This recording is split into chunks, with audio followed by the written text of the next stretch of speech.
Tired. Hmm. Oh, maybe I should start saying I'm tired. Okay, so now we are live. Good evening. Let's see, I don't use this a whole bunch. I'm so excited to have you to be here chatting with you. I love your background.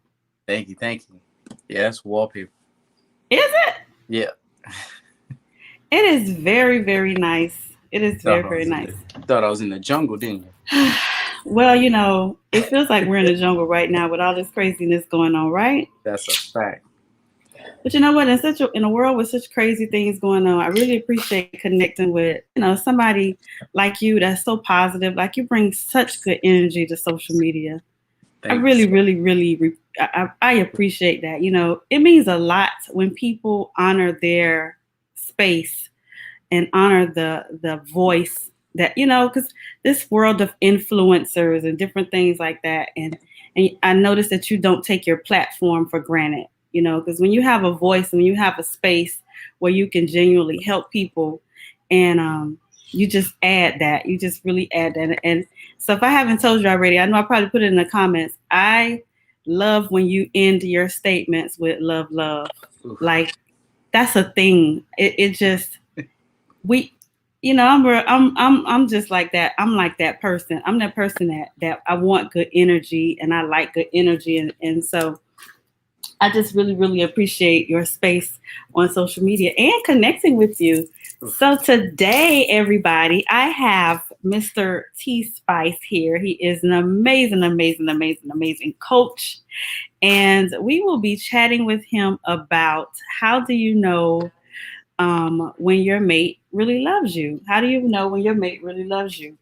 And so you guys that know me and have been following me a while. One thing, first, I'm real corny sometimes, and I'm trying to like make sure I can get comments here. You guys know I'm real corny sometimes, and the other thing is, I love music. So I was listening to um, what is it called? Alexa, right? Mhm. And I was listening to Whitney Houston. And I was in the mirror putting on my makeup and I was like, how will he know if he really loves? And I was like, wait a minute, that is a good freaking question. How do you know if he really loves you? And some of us, and I always say us, even though I'm in this healing space of coaching, I always preference myself because I am never just there. You understand? Hey guys, hey Crystal, hey Sharon, hey Connie. So some of us who have been hurt and been in these bad relationships and have made bad decisions, how do we know if we don't really have something um to compare it to? You know what I'm saying? How do we know? Because before we know it, we could be taking something out on the new person, the new man or woman from the last one. So first of all, before we get into that, tell my viewers about you. Tell them where you from. Tell them all that stuff. I know you from New York, but you live in California right now, right? That's Oh, right. oh, oh, and I must say happy Founders Day to you. Yes. Thank you, thank you. So please tell my viewers about you, a little bit about you. Absolutely, absolutely. Let's jump in. First off, I'm super excited to be here. Thank you for bringing me on and giving me the opportunity to connect with you and your audience and provide a little bit more value because, like you were saying, that's what we need more than anything is somebody that is focused on uh, giving rather than receiving, especially now. Absolutely. You know, so the opportunity to give, I'm super grateful for that. I am Talmadge Spicer, T Spice, or Coach T Spice, and I'm a speaker, coach, and author of the book Have the Guts to Follow Your Guts Why Playing It Safe is the Biggest Risk of All. And I'm on a mission to inspire 1 million people to live a life by design instead of by default, right? I'm particularly excited about my one on one coaching program specifically for Black women and supporting them in generating the type of clarity, consistency, and confidence that it takes to live fully expressed and get that gift, that blessing that they have in their heart that's just screaming to be shared and expressed. And shown to the world, but we suppress it for so many different reasons. Right. I think that it's a shame. I believe that when you believe in yourself, you make the world a better place. So that's what I'm all about, and that's what I'm here for today. I love that. Clarity, consistency, and confidence. Mhm. And we do. When you know who you are, you make the world a better place. And too many of us don't understand that we don't have to be, this great big star, superstar to make a difference. Just knowing who you are makes a difference. And so that's important. I really, really appreciate that. So thank you for being here. So let's start. Let's talk about men and women, and how do we know when it's really love, if we've been in these spaces where we are not sure, or we've been hurt, or we just don't know how to recognize it because we don't have anything to measure it up to. So can you please just chit chat with the women here today, please? We'll jump right on in, and Okay, I'm gonna get deep. I'm gonna go get deep. ahead. I like, I'm with deep. I'm good with that. I like that. So, That's the, you know what, really, that's the only way to really heal. mhm. And it's funny you said that, because I was just thinking about this coaching space. How so many, and I ain't been funny, how so many people say they're coaches and they can probably give some good advice, but don't really have strategies to help people. And that's a disservice. So we got to dig deep. So let's go. I'm Right, with it. right. And this is a format. I'm not scared to talk about anything. I don't know if you know that or not, but I'm not. So Let's do just it. know that. All right, let's jump in. I'm excited. We got the green light. Let's go. Yes. I feel like when it comes to this, there's so many different angles that you can attack it from. But what's coming up for me the most is where a lot of us, we get tripped up, right? And we externalize all of our power, our energy. So it's to really answer the question, we really have to address the question that we're asking, right? What answer are we really looking for? Um, it's largely due to our experiences. Like when we grow up, like you said, we get hurt and things shift, and because somebody else made us feel some type of way in the first place, we think that how we supposed to feel and what we're supposed to know and be comfortable with is going to come from some other person. So when you say, how do you know if somebody loves you, right? The real question, or the question that you want to ask before that is, does that person have the capacity to love you? And that is a question that is very closely related to, does that person love themselves? And before you ask that question, the question you got to ask, of course, is, do I love myself? Right. Right. So when you live in that space, when you honor yourself to the max, all of the other things kind of just fall in place. So those things aren't, up for debate. They're not, you don't second guess it and things like that. I know what love is. I know what love feels like because I generate it within myself. You're either aligned with what I'm already doing for myself, or you're not, right? Ooh. Right. Woo. Woo. And and then and then from that point, you know, I'm on so many different phone calls, and a lot of our women, a lot of our Black women, we're waiting. They're waiting to be loved, right? And they're waiting to be loved from people, from situations, men, and society at large, that doesn't have the capacity to love because that outside entity needs healing itself. So it doesn't even it's not that it's capable and it chooses not to love you, chooses not to honor you.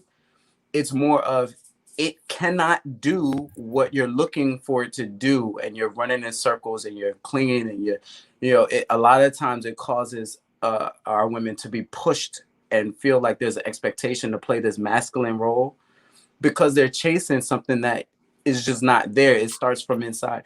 And as a woman, I think that there's a big part of you that wants to be that healer, right? That the world needs in order for it to have the capacity to love in the first place. But we're looking to receive it before we before we give it. And I also want to be clear before I start talking about, because I know that there's somebody that's like, well, no, I'm loving all day. I'm always loving. I'm a nice person. I'm this, that, and other.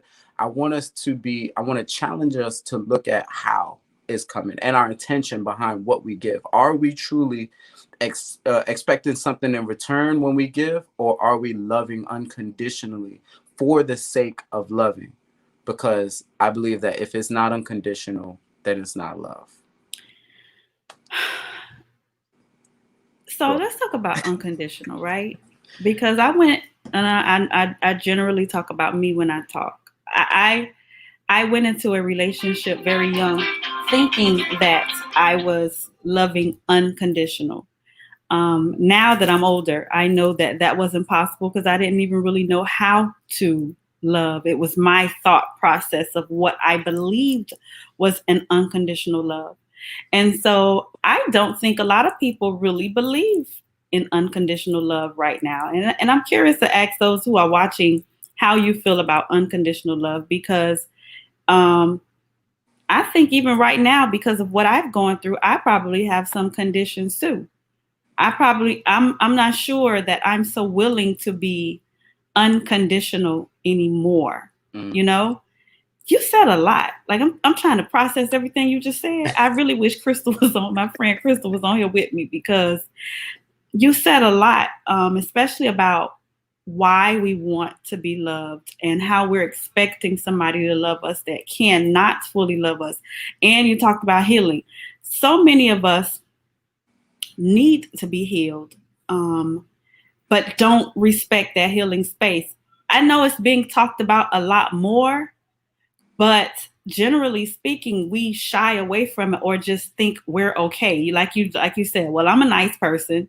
I give this and I give that, and we're equating that to love. And so I'm gonna remind me to go back to that, because then I want to go back to love languages as well, and how that plays a part in all of this. Somebody asked this question. I want to see if you can answer it real quick. She said, "How tripped up? How?" When you said we get tripped up, I think you answered, but if you could just maybe give some clarity of tripped up how. Right. Dazelle. That's how you say it. Dazelle. Lizelle. Dazelle Savage. Yes, indeed. So when I'm saying tripped up, I think that our focus is on an external entity that we can't really control, and we're looking for that to be the source of love for us. Like, we are not giving ourselves permission to feel loved unless they say it's all right, unless they say, okay, I love you, and you really feel it. I think it's important to internalize that and take responsibility for your own experience, your own feelings, and your own emotions, your own energetic state. Because once you take care of that, now it's not, do you love me? It's, are you aligned with how Right. I'm loving myself? So that was what you said. Like, pretty much you are joining me with what I'm already doing. That's so deep. That's so deep. I tried to warn you. That's so deep. Like, I never even thought about that. That's so deep. Okay, so I have a young lady here who says unconditional love abandoned her. To that, I would say, do you still love? Abandonment is such a real thing with us. You said a lot, and so how do we get to that part? How do we get from that to feeling like we have to be so strong? And you say we take on like a masculine energy. Is that what you said? Right. And correct me if I'm wrong, if that's not your experience. I mean, I've had many conversations where I'm speaking to a woman, particularly a Black woman, and she feels as though there's an expectation for her to have everything figured out and everything taken care of, and can't make any mistakes, and got to take the lead, take the charge, make decisions, be convinced of, and all of these different things. And that there's a truth deep down inside that just wants to be nurturing, that wants to care, that wants to be supportive, but she finds it's a struggle for her to trust the situation, or trust the man she's with, or trust the woman she's with, whatever the situation is. There is a vulnerability that needs to be nurtured or acknowledged, that is not happening. So she feels like she needs to man up, and that's very stressful for her, is what I'm learning. That's good. That's real good. Okay, so we have feedback from a young from Jay Will. Relationships will never be right unless we go back to the old days way. What are your thoughts on that? I think that I feel you, but I think it just like anything, right? There's a timeline. We went here, we did that. Now we're Right, going here, we're doing this. Now we're right, moving on. We're learning as we go. right, So to say that we need to go backwards is regression, is the opposite of evolution. I think that we had a lot of standards and traditions in place, but those things actually created where we are now, right, right? So I think that when I speak to older family members and they're like, oh, you kids don't get it, you this, you that, we forget to realize we a lot of times that we are products of that, of you, right, of this is the result of that. So if we're dissatisfied with the results, it's not about, oh, let's just try it again. It's about, okay, what happened, what have we learned from the things that created the things that we don't like now, and what can we do to shift that, is how I feel. right. I believe in evolving as well too. I understand the concept of what he's saying because but the teamwork that they had back then won't look the same in 2020 because we are not the same. And I think that's the problem with that particular statement. So Misha says people definition of unconditional love is going to vary depending on where they are in their healing journey. Unconditional love needs to start with self first, basically. What you just 100%, 100%. And I also want to be clear that because when we think of love, or we think about the ideal version of love, we think about all of the nice things, the picnics and the rainbows and the kisses and the fields and I all don't that want the stuff. bad stuff. See, Right. that's me. I'm trying to get out the fairy tale because that's what keeps me hurt. If I just be very honest, I'm trying to get out of the fairy tale because I'm like one of those sucker for love type people, and I don't want to argue. I don't want to do none of that, and so I'm trying not to be a part of the fairy tale, and so I automatically. And I'm telling you, I'm being honest. I automatically think you don't love me if we arguing. You can't love me if we arguing. That's big, and that's deep. I want to speak into that. Because I think the overall notion of good and bad kind of trips us up again right Yeah. there, because we have parts of love that we really want and then other parts that we resist. And what happens when you resist something, what you resist persists, it becomes stronger. So we're still giving that part of love energy, and therefore we still experience it. I think that what we need to do is shift our relationship to the things that we would consider bad or negative, and instead of trying to run away from it, trying to hide it, trying to suppress it, realize that it's also a part of the growth in your relationship is challenges, right? So if we get better at dealing with challenges, then we can experience that bliss, that love, because we have communication. We don't have this idea that everything is supposed to be perfect, but instead, when it's less than perfect, we have the power and the capability to shift the energy in the direction that we want to go to. It's like, I guess, driving a car, and like, every time there's a red light, we get mad and we swerve and then we crash and then we mad at the car. Like, no, you can drive. You have the power of decision in your relationship. So here's the question that I want to ask you about that. Um, That was a bad example too, by the way. But no, it's good. Going back to what Jay said about how things were in the old days. Here's what I do think we lack really bad, and it's communication. And I personally believe social media has a lot to do with how we communicate and how we don't communicate well. And so we've often heard communication is effective communication is the only way for a successful relationship. How do we even start that process if nobody really wants to learn how to communicate? How do we do that? Like, I'm so stuck right there. well, uh, Michael Jackson said you got to start with the man in the mirror or the People woman. don't want to look at them in the mirror. How do we even get? How do we even? So I would venture to say, if I had not went through this whole shift in my life some years ago, where I had this nervous breakdown, I ended up having to go to a therapist, and that sent me down this journey of where I'm at now. I may not have known I needed healing.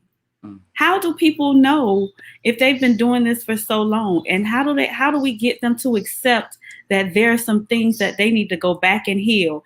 How do we get them to understand that they're reacting to life through hurt, through pain, through survival rather than love? How do we get adults to understand healing? It's gonna be tough. I'm not gonna lie, but here's the key: we get mad at the fruits and we refuse to look at the roots. And you got to remember that if there is a result that you're getting in your life, there is a root somewhere in you that is resonating with it, that is connecting with it, that is welcoming it into your experience. So when you see something externally, like for instance, for me, my girl is so impatient. She's ready to fight and argue at the drop of a dime. I need to ask myself, what areas of my life do I need to be more patient? Right?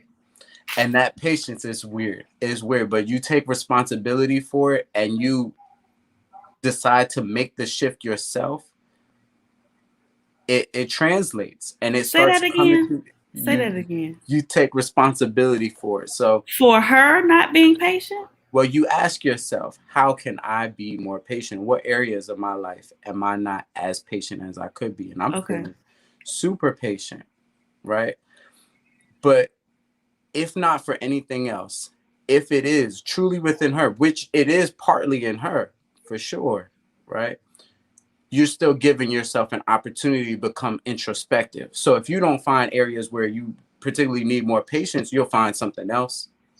You'll find this, you'll find that. And when your focus is on self-development, right? And you're honestly like just looking to be your best self. Now, guess what? How it shows up in your communication is you're not looking to just put your ideas out there, be heard, be understood. You're looking to understand. You're looking to receive, and that is your number one priority. It's not who's right, it's what's right. You understand? And when you lead with that energy, they got two choices. They can either get with it or get lost. Right? So they either rise to the occasion, they're either going to be that type of person that matches and resonates with that energy that you work so hard to produce, or y'all just not going to be a vibrational match. And whether it's a fight, whether y'all just float apart, whatever the case is, your focus just isn't in the same place. So it is either going to come together, you're going to go apart. But the only thing that you can control is you. So I put 100% focus on myself. I look at it as if it's a mirror. You know, if it's something I don't like, let me find something that I can change and I can shift within myself. Explain vibrational match for me, please. So your vibration. So scientifically speaking, everything is constantly vibrating, right? We constantly on like a frequency. If you think of like a radio station, right? We're all tuned to a specific radio station based on what we think and how we feel. So that's why we say things like vibes speak louder than words, because you ever had somebody come into your space and you just feel a certain energy about them? That's your vibration. Is usually due to how that person carries themselves, how that person thinks, how that person speaks, what that person decides to speak about, right? So the radio station that you're tuned into is also going to be a station that certain people vibe with, or they don't. If they don't, then you miscommunicate. You just don't connect. But then there's people that are on your frequency, all are on your station, and it's just copacetic. Those are the people that you love. Those are the people that you connect with. Those are the people that you vibe with. So when you decide that this radio station and the things that you're experiencing on your radio station are no longer what you want to identify with, and you start to change the dial on your station by meditating, by doing affirmations, by eating right, by exercising, all these things that you can do to fall more madly in love with yourself, your station starts to change, your Yes. conversations start to change, the people you talk to start to change. And if those other people that was on that other station, they don't start to change with you, You they grow just apart. vibrate right on out your life. And that's just how that works. It's not no argument. It's not no discussion. It's just I'm a different person now. I'm on a different radio station. I'm not gonna hear Hot 97 if I'm tuned into Power 105 or WBLS. I'm Just feeling not gonna hear attacked that. right now. I'm feeling attacked right now. But anyways, please answer my friend. This is a conversation, and I really want to I want to dig deep into this whole narcissist thing because I know you follow on even on TikTok. You and I have some of the same TikTok friends who talk a lot about this. And I didn't know about so much about narcissists until recently. And it just, every time it blows my mind. So my friend says, what is the root and the rotten fruit when an empath meets a narcissist? Right. So this this is deep too, because oh my God, I could trigger you guys so much right now, because with this whole idea of resonating and mirroring what you attracted to your life, there's a lot of people that will take that victim role. They will take that victim role and don't realize that they're the one with narcissistic traits, and they're projecting that onto their partner. That's only one way that it shows up. Another way, let's say if it is the way we assume, I'm an empath and I've been in relationships with narcissists, but there was also something that I really wanted from that person. Validation. I wanted to be loved. I wanted to feel worthy. All these different things I wanted from the narcissist, which gave that narcissist power in the first place. If I was generating that stuff within me and looked at it, I'm like, oh, okay, I see what you're all about. Yo, you like to flip the script. Oh, you don't have a conversation and you don't accept responsibility for what you do. I accept so much responsibility for what I do. The first time I see you doing that and it's obvious, there's no conversation to be had, because I know that that's a place in you that deserves healing and deserves attention. And I'm not in a position to do that for you. You got to do that for yourself. And when it comes to unconditional love, I wanted to point out earlier that it's not always about closeness and intimacy and stuff. Sometimes loving somebody from afar is the best way that you can actually love them, because you give them the space and the distance that they need to focus on self, heal, grow, learn, become whole. But because we always want something from somebody, we keep them around, even though they're not good for us. We're not good for them, you know. We keep them around, and that's I'm not not love. liking you. I'm not liking you. I'm not liking you. I've tried to warn you. I'm sorry, but I gotta keep it funky. This is what we do. This is what I did. How do you change that? It's all with self. Love is the answer to everything. And I know that we as human beings, we love to overcomplicate things, like it can't be that simple. But it really is. That's what the whole love movement is all about. Love yourself so that you can love the world, right? So when we really get in touch and say, look, I am phenomenal. I am great. I love myself unconditionally. I don't care what happens. I don't care what mistakes I made. I don't care about how much money I have. I don't care about how people feel about me, whatever the case would be. I love myself unconditionally. But that takes a lot of work. That takes a lot of work. That takes a lot of work, especially when you have been, rejected and, not had great relationships with fathers. Speaking about women now, and we talk about self-love a lot. Mm-hmm. And a lot of times when we talk about self-love, it's we're talking about bubble baths and it's really just the opposite. It takes really dealing with your stuff, right? Like how the stuff you just said that was just stabbing me in my eye. Yeah, and really having to take that in, because I'm gonna go back and listen to this, So the question is, what is it? What is it, or what was it that I wanted from them? You understand that that's a powerful statement. There's something you wanted from them that gave them power. Because they held it. So that's when I got out of that relationship. My number one motto now is never ever put the key to your happiness in somebody else's pocket. Ever, period. Right.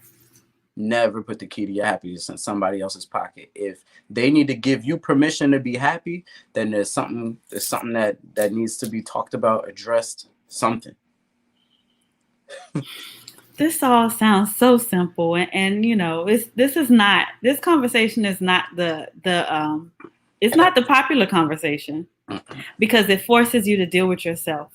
And generally when we have these conversations, they have people rather listen to, oh, he did this to me and she did this to me. And that's not and I already knew when I said I wanted to connect with other coaches, I knew what the conversation what I wanted it to be. I knew I wanted it to be impactful to those that were here. I knew I wanted it to be healing for those that will really take it in. Like, I mean, numbers are fine, but healing is better, you know? And so generally people don't want to hear this. They don't want to hear this. They want to hear, oh, he hurt me. And then, you know, you got to deal with that stuff, but those are not the conversations that will help you. Those are the conversations that's going to get to your emotions and keep you the same. Mm-hmm. Like, I'm not in this coaching space just to make nobody feel good. Right. No. You understand? Like, this was work for me. And so my goal in reaching out to other coaches was because I know that you know, we're all in this healing space and on that same vibration and that same wavelength of love, and more of us need to do that. We need to be okay with having these conversations and overshadowing the negativity that we're so accustomed to. That's why the reality shows you know, pop, because it's drama, it's negativity, and so that's what the world has gravitated to. You know, they haven't necessarily gravitated to the positive energy and to the love, but some more of us just have to take our platforms and really just put it out there so that we can help us heal, because we're not healing and we're getting worse, and the problem is it's affecting our communities. Mm-hmm. You know, that's what I see. That's how I ended up really starting this with, you know, just having these conversations, because working in a school system and seeing the communities where so many broken homes, it hurt my feelings. I'm just being honest. Right. And I see this disconnect with Black men and Black women that I really want to just start having these conversations to see how we can start healing. Right. Right. It's necessary. It's required at this point. There's a major shift going on in the world where people are starting to wake up and realize that things aren't really what they seem on the surface, and it's important to dive deep and really ask tough questions and sit with the uncomfortability. I think that because we don't like the way something feels, we're quick to call it bad, when really that uncomfortable feeling holds the key to your healing and your joy. All of that is behind that door that you don't want to open, you know? So it's unfortunate, but it ultimately comes down to a choice between two experiences. You're either going to experience love or fear, right? Once you identify that your only enemy is fear, and anytime you feel uncomfortable about something, or anytime you feel upset or angry or whatever, it's really just fear showing up as anger. You know, you're afraid that something is taken from you. You're afraid that something is going to hurt you, or, you know, you can't move on, or all of these different ideas pop up in our head, but it's ultimately all the same thing. It's fear.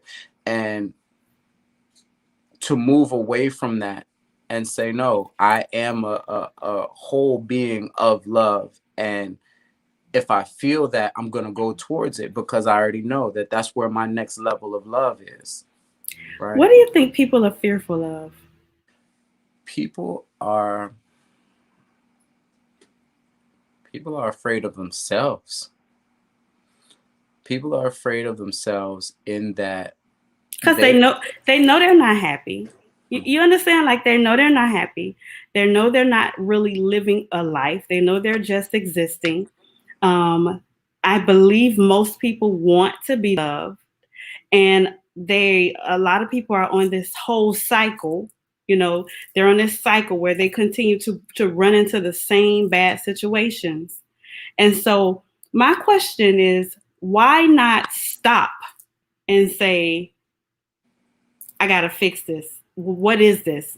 And so what is the fear? Is the fear of digging deep? Is the fear dealing with stuff from your childhood? Is the fear accepting a hurt that you swept under the rug? You understand? Is the fear feeling not, and for men, let me ask for men, is the fear not feeling like a man? You understand? Like what are the fears that keep people on this cycle of pain and this cycle of hurt?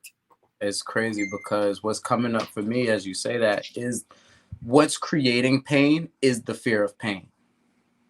You're afraid that you're going to feel pain, so you do things that create the pain.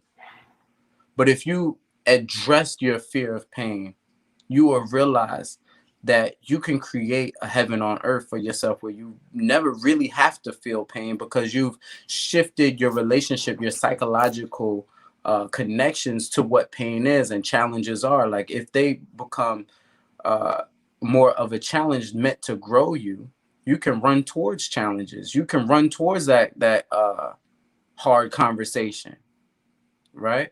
But if you're afraid of uncomfortability and you want to stay with what's familiar to you, you're gonna live in a world full of pain. And take people in that world with you. Right. And go ahead. I need you to address that statement. Love don't love nobody. That's the one that breaks my heart because the power of life and death lives where? In the tongue. Mm-hmm. So when you say things like that, that's what you're creating. And then we wonder why it becomes true. It's because we create it. We see it. We accept it.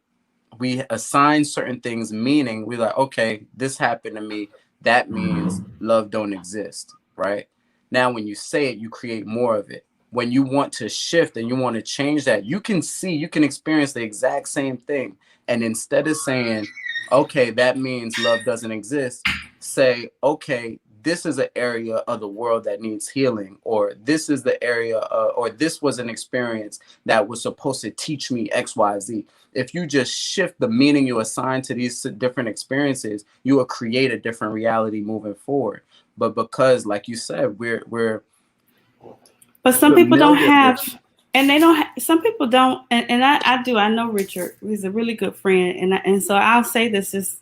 And I often use me because even when I was in a space where I had been hurt and been through some things, I remember I would just say, well, I'm just being real about who I am. I'm just being real about where I'm at. And so that was I'm just living in my truth. And so I remember making those statements. And so I hear what you're saying because I also remember getting tired of the cycle. Mm-hmm. And so what I did when I started getting tired of the cycle, I said, you know what? Let me see if these affirmations work. Let me see if speaking something different work. Let me see if, doing this work on my mindset works. And so I started to do that. And I'm being very honest. I became more intentional within the last year and a half or so. And so now I believe what you're saying, but I got to be honest with you. A couple of years ago, a few years ago, when I was just hurt, I didn't want to hear that what you just said. I understand that 100%, and I get that. I've been dealing with that too because I wasn't born like this. I had to make a transformation too. I mean, I went through a very dark time. I was suicidal. I was ready to give up too. Like just like you said, something had to give. Something had to change. I had to figure out what the hell is going on, and that's where we dive into personal development. And you see, oh, I have more power than I thought I did. Yes. And then you're like, well, shoot, what do I have to lose? Let me try this out. Manifestation, where in the world do I want to go? Dubai? Okay, all I need to do is write it down. Next thing you know, I'm in Dubai. I'm like, all right, there's something to this. Let's keep going. And then you just keep going, you keep going, you keep going. But I think that we underestimate the power of our belief, the power of our mind, and the power of our perception. Perception is reality. And when I hear people say that I'm just being real, I'm just being realistic, I know that it's this is going to trigger you. What I say is being realistic is just a sorry excuse for being pessimistic. Right. And the reason why I say that is because you don't talk about being realistic when you're speaking life into your life. You know what I'm saying? Oh, I'm about to get that promotion, or I'm about to make 100K this year. I'm just being realistic. You don't never say it like that. The only time you use I'm being realistic is when, I don't know, it's probably not going to happen like that. You know what I'm saying? I hope it does, but let's be realistic. You're just being pessimistic and you covering it up by saying you're being realistic. And what is realistic anyway, except what you choose to believe? What you choose to believe becomes your truth. So to be realistic means to subscribe to what society tells you can and cannot do. I'm being realistic. That means I'm judging myself and my capability by the average man that I see around or what they tell me I can do. Right. It's either you optimistic or you pessimistic when it comes to me. Right. That's true. I mean, that's true. And that like I said, that was a realization I had to come to about myself and just wanting to change. And so I started with my mindset. And when I started with my mindset, started working on my mindset, my conversation changed and my life changed. Yeah. And I was like, I'm gonna be honest, it was like an oh shit moment. I was like, whoa, this really does work. Right. You know, because I wasn't sure. I'm just being honest. I just wasn't sure. So Richard says, we live in a world where the truth is not the norm. I am content being with me. Love is what have you done for me lately. Love is what have you given. And then he said, we don't live in a world. We don't live in a world of being transparent. I'm going to put up a boundary right now. You don't live in a world of being transparent. I prioritize transparency. Here's what we got to realize is that we're all on the same planet, but there are 7 billion different worlds, right? And it's all based on our perception and what we choose to speak into existence. And it might be hard to grasp, but I'm telling you the God's honest truth. I'm head over heels in love with my life. I enjoy my days. Every single day I wake up, I have tears of gratitude in my eyes more often than I'm even comfortable to say. And it wasn't always like that. I write down at least 3 to 10 things that I'm grateful for every single day. I pay attention to the words that I speak. I pay attention to the beliefs that I choose to hold. I use this sleep mask at night that plays affirmations as I'm going to sleep, as my brain is in theta mode. Yeah. It reminds me that I'm happy and I'm grateful that money flows to me in in abundance through many different forms and all these different things. I'm meditating, I'm taking care of myself, and it is making an absolute difference. It's like I'm in a psychosis, but it's a good one. Like it does make a difference. And so because I do know Richard, and I want to say this, Richard really is a good guy.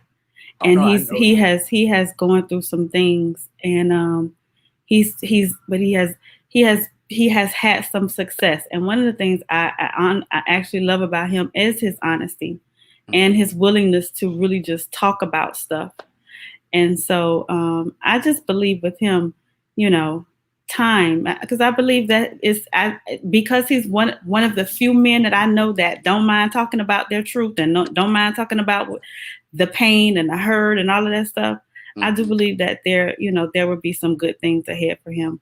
For sure. I do, because it was a rough patch for him. Right. And I believe wholeheartedly that your vibe attracts your tribe. So if we find ourselves in the same space, there is something that resonates. There's something that vibes with everybody involved, that we were meant to connect for one reason or another.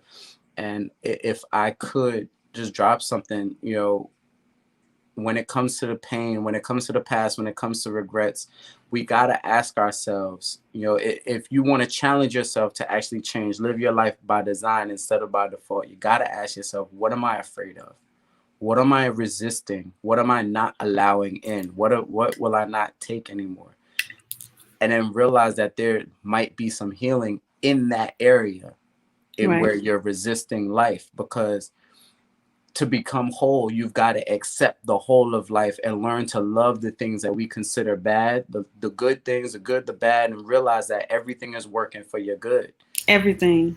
Every single thing. Like when you Right. get to the point where you realize everything is love, and it's your job just to figure out how is this love for me. You know, you Right. ask better questions, you get better answers. Ask better questions. Yeah. Yeah. And it does. It a lot of it really does start with yourself and getting tired.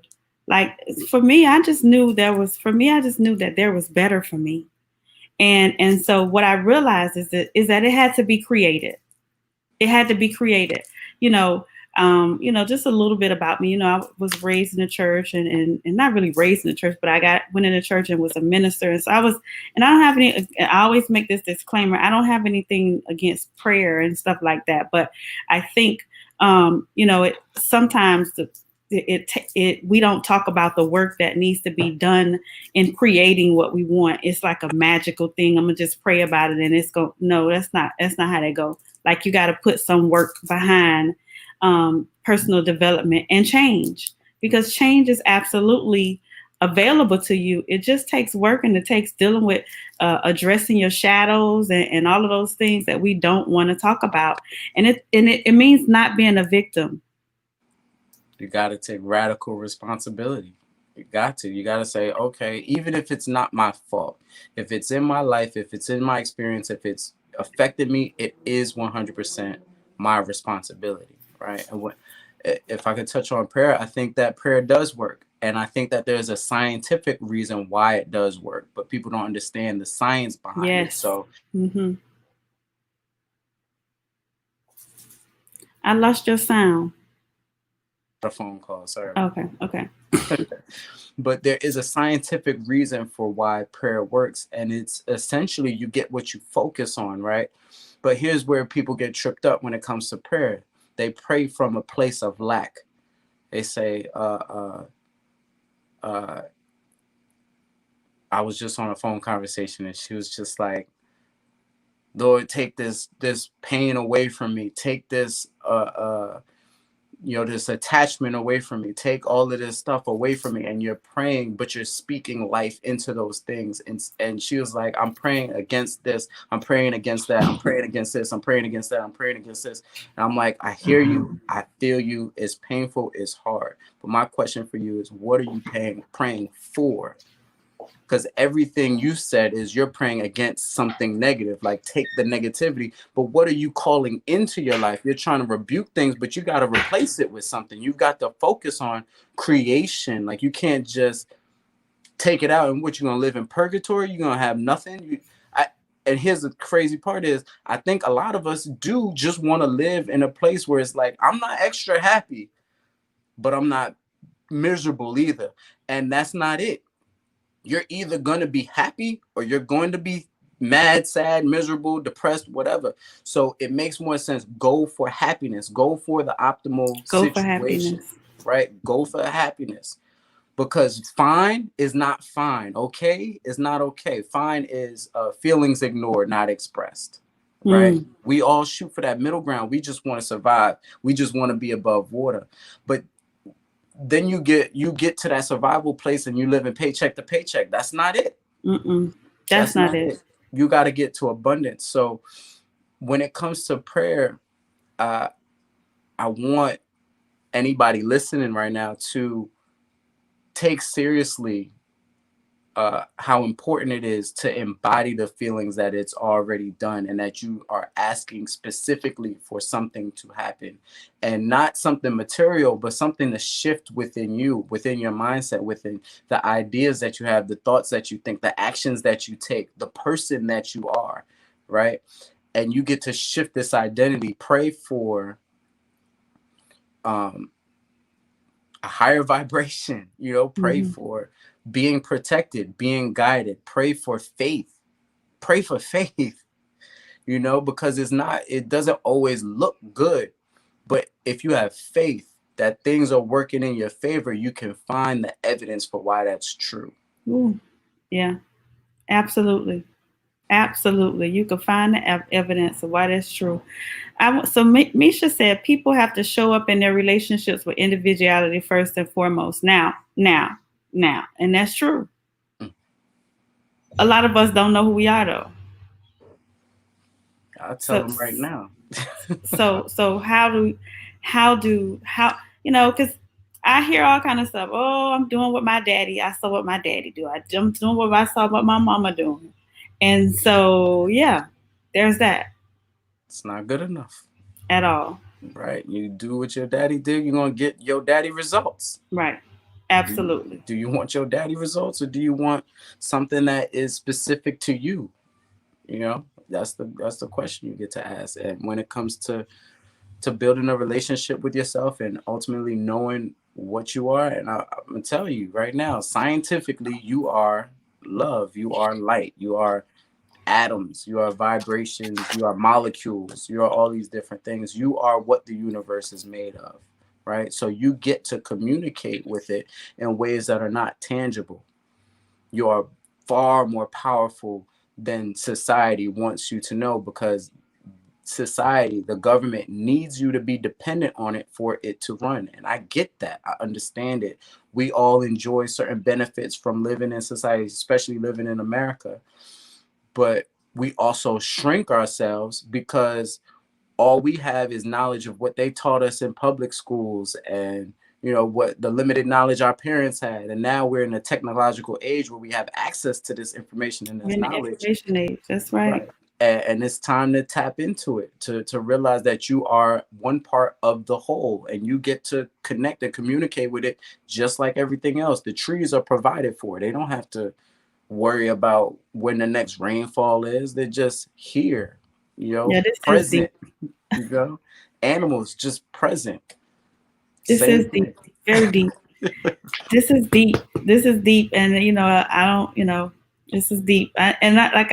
I know this is a lot of the vibe on TikTok. It's not really a lot of the vibe on Facebook. Because Facebook is just, I'm mad at you, you mad at me, we Right. mad at each other. I don't like you, you don't like Trump.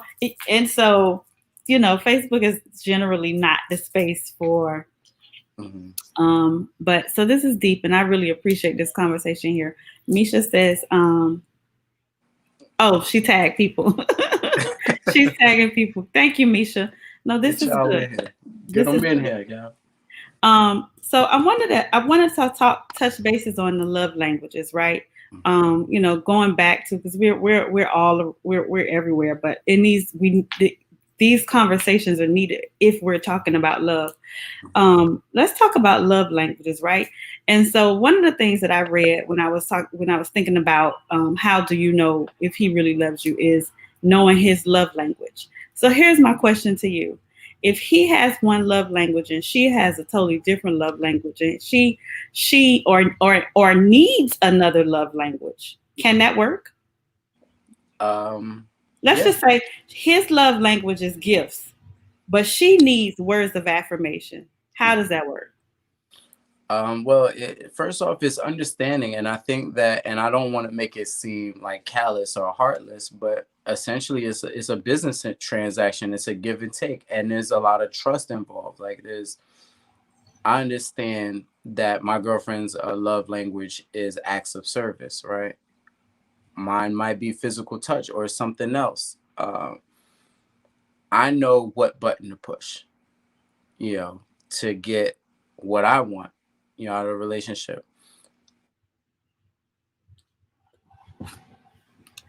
Uh-oh. That was an alarm. Am I back yet? Yeah, you're here. I can hear you. Oh, snap. Did that one start? Are we there? Yeah, I can hear you. Hello?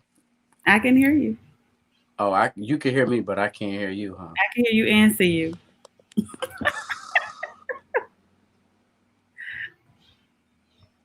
But you can hear me, though, right? I can hear you and see you. Okay, so I know what button to push. And if I trust that if I go out my way and I clean up or something like that, she's going to feel good. She's going to feel happy. She may not turn around right away. She might. But eventually, she's just generally more happy and more willing to do the things that she knows that I like, because she sees it. She takes notice. She's human. I think what breaks us down is that we don't feel like somewhere down the line, if we live in service to our queen, if we live in service to our king, that the favor won't be returned. But here's the thing: you shouldn't even be doing it with the mindset that you need to get something in return. If you do it just out the kindness of your heart, you're gonna be taken care of. And I think it's more so about having faith in that than having faith in your particular partner. It's all about trusting yourself. Like, I trust that if I do this, I would be happy because my partner is happy.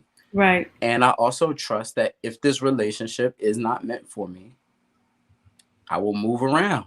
I will go over here, but we don't see other relationships. We don't see the other options. So a lot of time we feel stuck in this relationship. Therefore, we feel forced to accept whatever comes from it.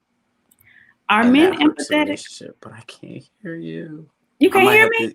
No. Should I jump out and jump back in again? I don't know. You can't hear me at all. I'm gonna Is put there a chat? yes, a chat. Matter of fact, maybe I'll just hit it with another. What's happening?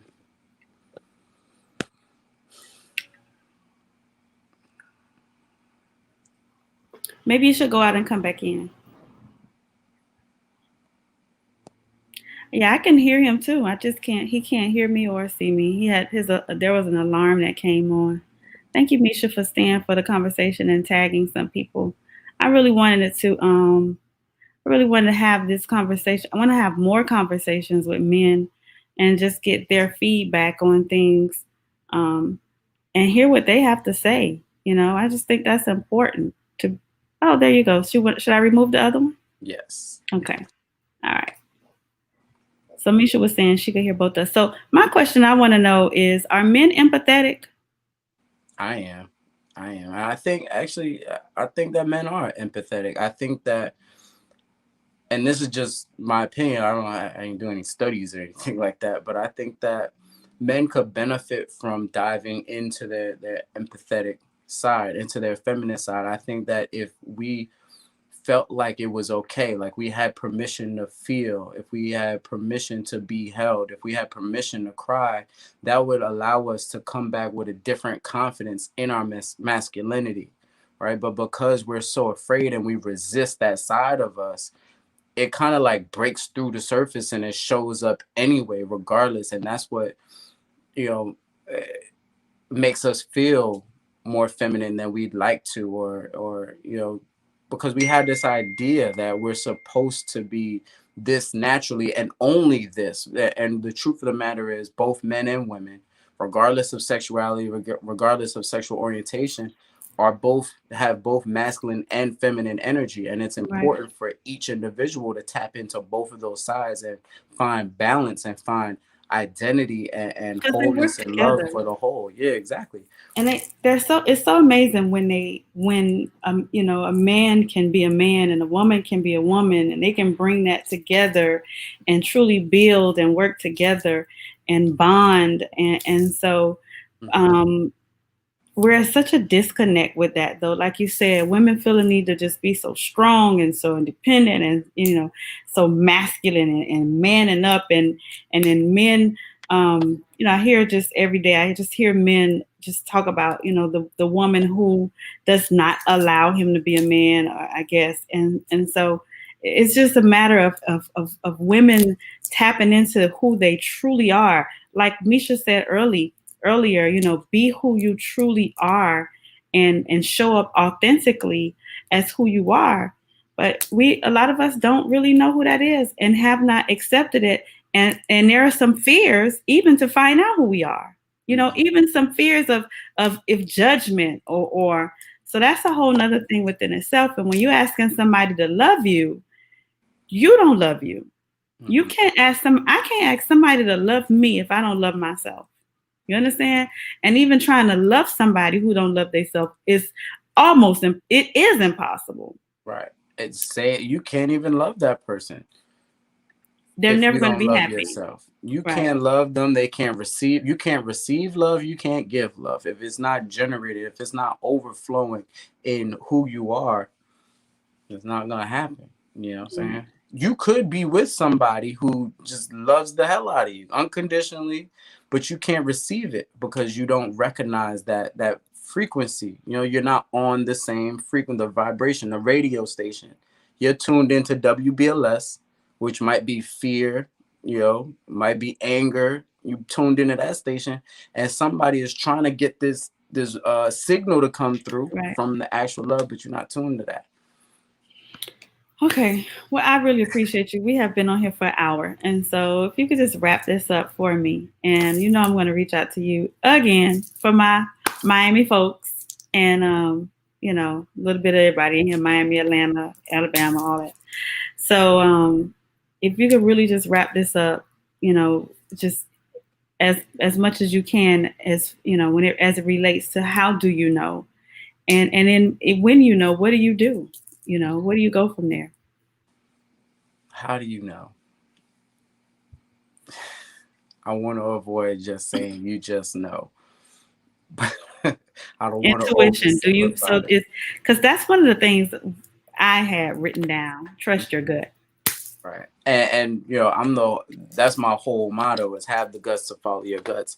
At the same time, it's important to set the GPS first. Like if your intuition is going to be a GPS, you got to set it first. So I think it's irresponsible to just say that without also saying, you know, you got to fine tune it. But to wrap it up,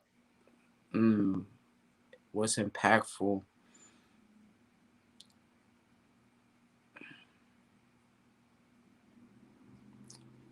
You're a co-creator. You're a co-creator. You get to live that life that you feel drawn to. And That's good. fear gets in the way of you aligning your thoughts, aligning your words, and aligning your actions with that. But learn to identify it when it shows up, because it shows up as a bad person. It shows up as a negative situation. But the experience of that thing only happens within you. And the emotional response to it, the thing that tells you it's bad, is the fact that you're afraid of it. So this is going to be easy for y'all to understand. For racists, if you feel something when you see a black person, you feel black people around you, it's a fear that you feel. Same thing for black people. If it's starting a business and it's like, oh, what about my bills? That's that fear. So you get to, once you get past that part, you get to have the guts to follow your guts and know that.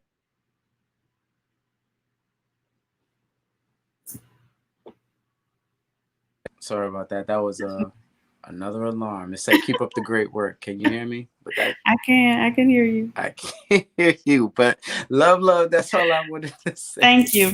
Thank you so much. Thank you so much. But just real quick, you can't hear me though, huh? I can't hear you. Okay, wait. So you guys follow him on Instagram. It's I think it's Coach T Spice.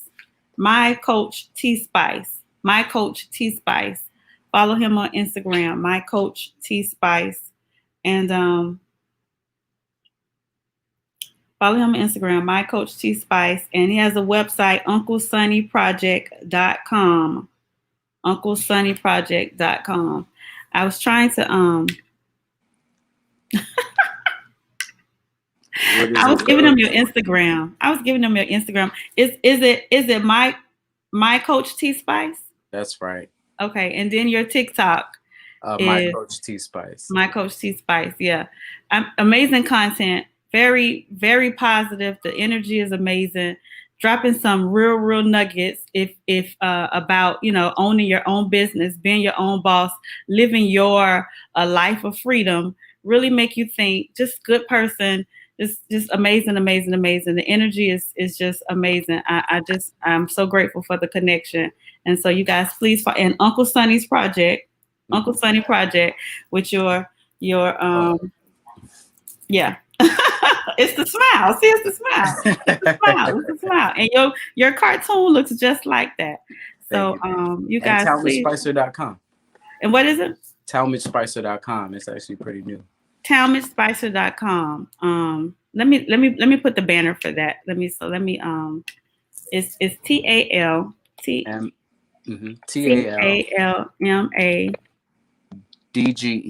DGE Spicer.com. Okay. Yeah. Okay. So there's a banner for that.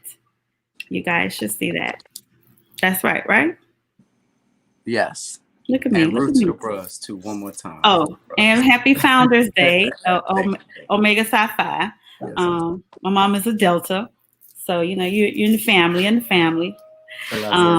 And I just appreciate you coming on, and thank you guys for tuning in, everybody. And we'll definitely have him back so he can drop some more nuggets, because this was a good, powerful conversation about love. And these are the conversations that we got to have, because things are crazy, right?